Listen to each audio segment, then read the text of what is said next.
Ну, мы с Александром, у нас, в принципе, было желание с ним работать изначально. В прошлом году мы, занимались строительством, а в этом году хотели к нему обратиться, чтобы он расположился на территории нашего парка и развивал свой парк.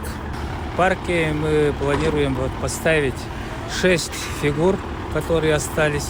Мы будем развивать то, что начал Александр Файзель. Будет аллея имени Александра Файзеля, будет стенд, рассказывающий о творчестве, об их работах. И, надеюсь, скоро будем реставрировать, кстати говоря.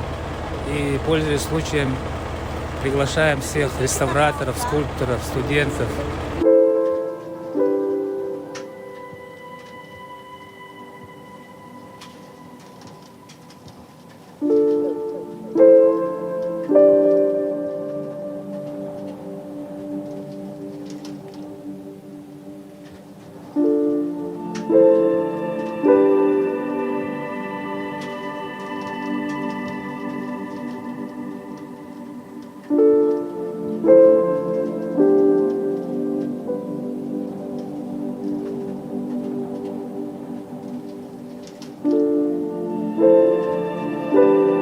Мы в 2012 году решили поехать в экспедицию вместе с Петром Николаевичем Колосовым, доктором геолого-минералогических наук, который давно ездил в экспедицию в Сунтарский улус, местечко Тете.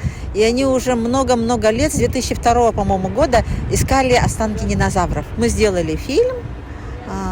И в 2018 году вдруг звонок из Санкт-Петербурга.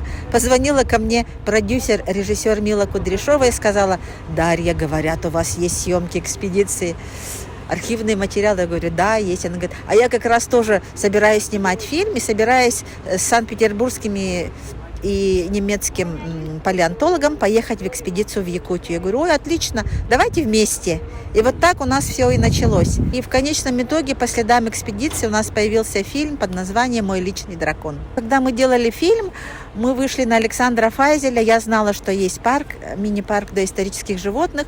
И он очень заинтересовался тоже этой темой и сказал: «Давайте я вам стегозавра сделаю». И вот этот стегозавр как раз вот сегодня вы видели в этой коллекции.